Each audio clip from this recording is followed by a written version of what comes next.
Hello again, everybody. This is Nikki Batgirl D'Angelo. I'm joined by Ben once again to talk a little bit about ship design, the cost of components, and to clear up some of the questions that you all have had in my, well, commenting on my videos. Hi, Ben. How are you today?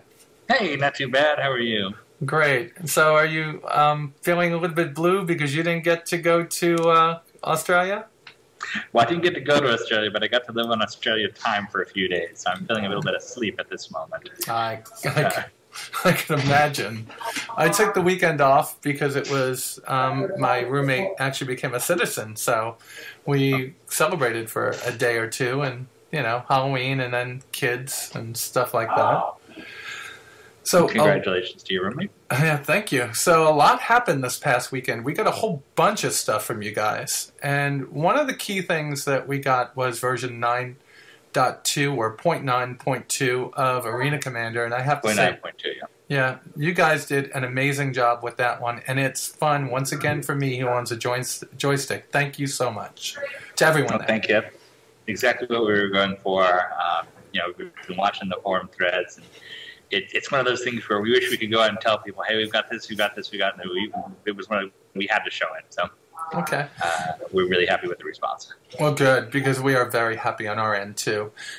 I got a question up front, and I'm wondering if you could possibly sit with me one day and just go over the pipeline with people, the article that Travis Day went over, or if you can get Travis Day to do that with me. Do you think that would be a possibility? I'd be happy to, but I think Travis would definitely be better to do it, and I can talk to him about getting him on here. I would love that. If you could do that, that would be great, because I've gotten some response to that, and it's just to explain certain things. I mean, it's straightforward out there, but it's some other questions that, you know how when you guys explain something, it opens up other questions? Do I ever? Yeah, that's the piece, and none of them are negative. People are like very intrigued by the design that you guys do. I'm going to ask you a question to begin before I ask you the couple of pricing questions. How do you go about your piece of it in the ship design process? I've talked to you before, and you design the actual ones and zeros, not the programming, but you put down on paper what each ship is going to be about. I did, about designing ships. Yeah, I am involved at the very start of the process. In fact, if you're a subscriber, check out this month's Jump Point, where we talk about the Cutlass and the variants. You can actually see some of our very early emails where we're discussing them, and kind of see what I do in that respect. It starts with a one-line idea. I mean, 300 when we first, it was originally a luxury ship, and the Hornet was a military ship, or the Freelancer was a transport ship, and we take it from there. We add a little bit of fiction. We add kind of the first pass at the stats, some background. Why is it appealing to players? What does it bring to the game?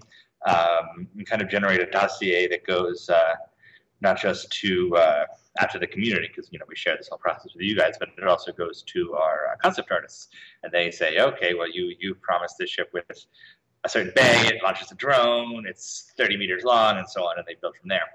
I'm one of those people that reads those jump points all the time, and I think that it's pretty intriguing.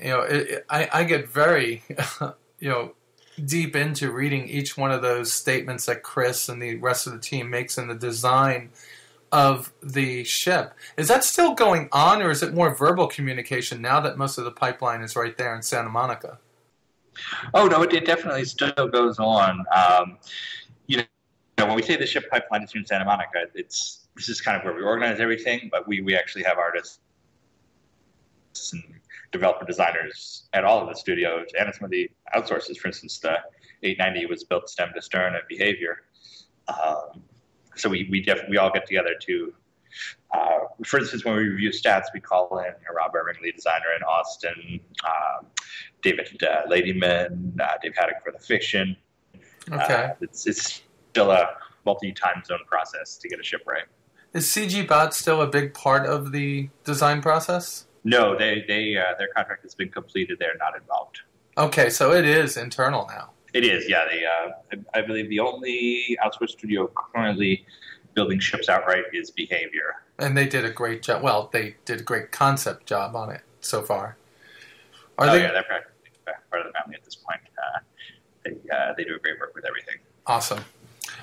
So There's a little bit of discussion about pricing, and prices of ships right now are hard for people to fathom because people still have to realize that the money that they're paying for ships are pledges to help get the game built. Isn't that correct? Yes, that's absolutely correct. I mean, every dollar you spend through the Star Citizen website should be in the context of I'm doing this to help make Star Citizen a better game, help make development bigger, more impressive, add more features. It shouldn't be, oh, this ship is worth exactly $217 in the final universe, and it will never be worth more or less. We price the ships comparatively to each other, so we basically take a matrix of all the individual upgrade parts that's included in the stock ship, the base hull, stats, the rarity of the hull, all sorts of factors like that go into deciding the pricing. But it's never a case of like, oh, I bet we can make even more money with this one. Let's bump the price up $50. It's in relation to how we imagine the economy at this time, and that will likely change once it hits reality. And hey, there's a giant glut of these lasers, so they're not valuable anymore. But it's our best guess at the moment.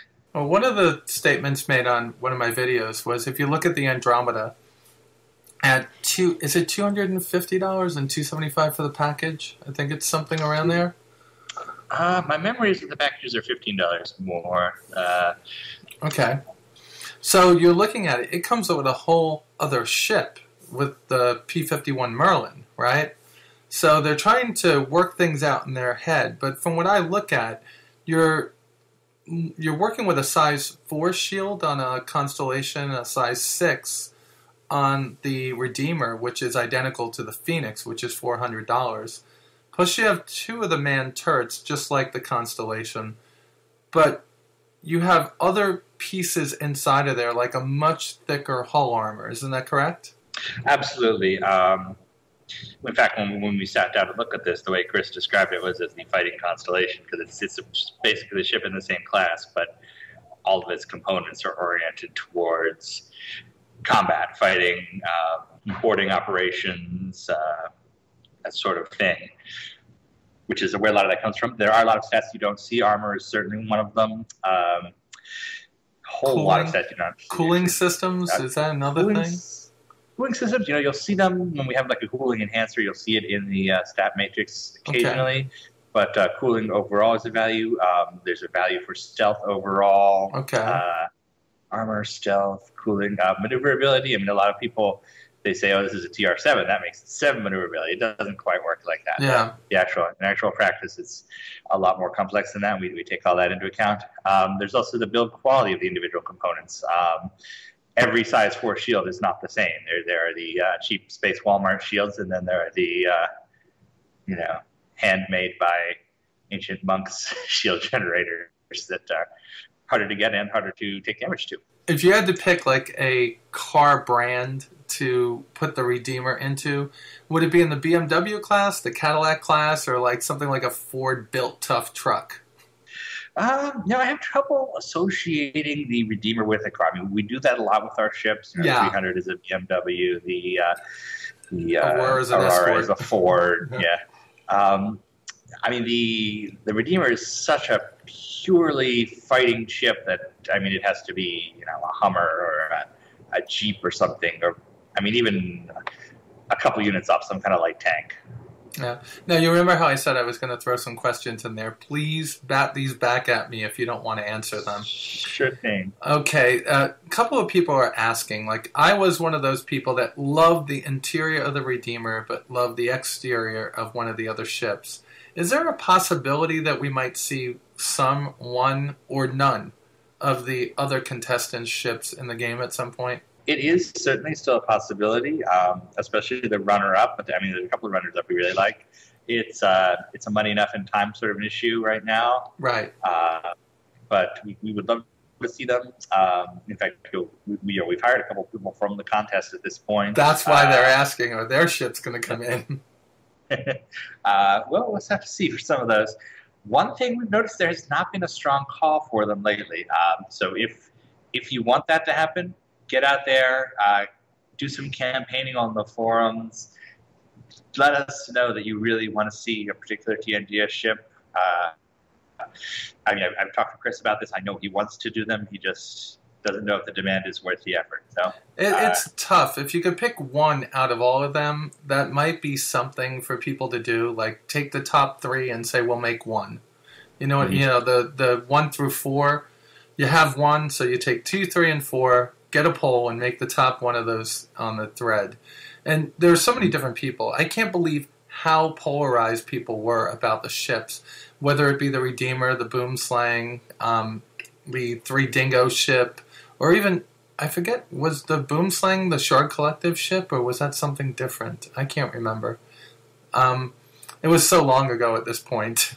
But people have all their, they're so behind the ship that they liked that they adamantly hated the other ship, and now that they see the Redeemer in the hangar, I think that's starting to fade just a tiny bit. I have a question about the Redeemer. How does it hover without fans? Like, what is the vertical lift component of that ship? I have not necessarily looked at that. It has the crazy the fan engine, doesn't it? It's all little thrusters that can be repositioned in different ways. I think it must use that. Yeah, but they just come on top of each other. There must be something. I'll have to go watch their video to see how that happens.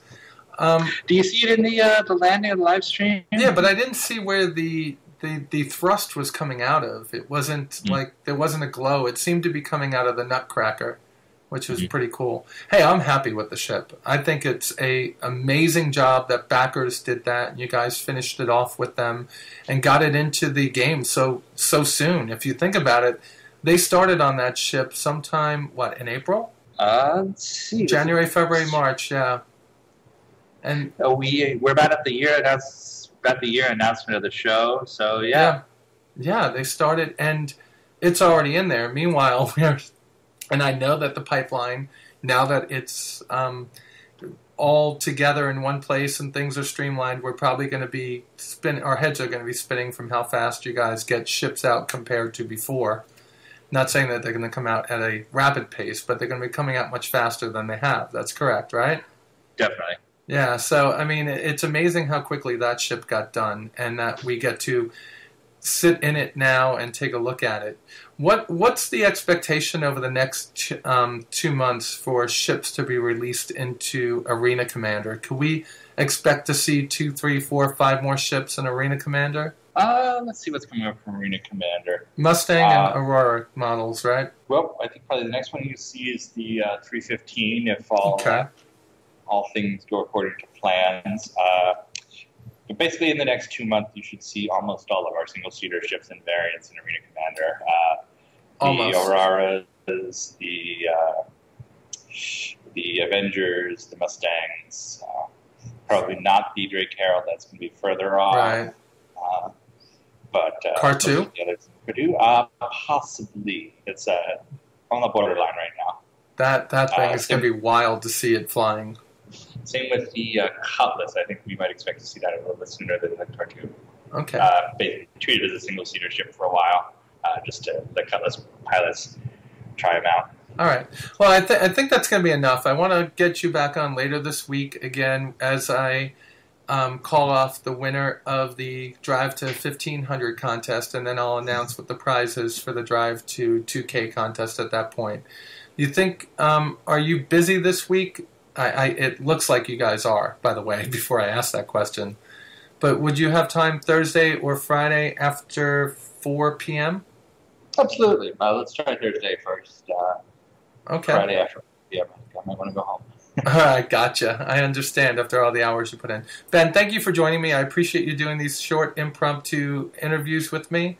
And I can't wait to see you in February when I get to come out there. Absolutely.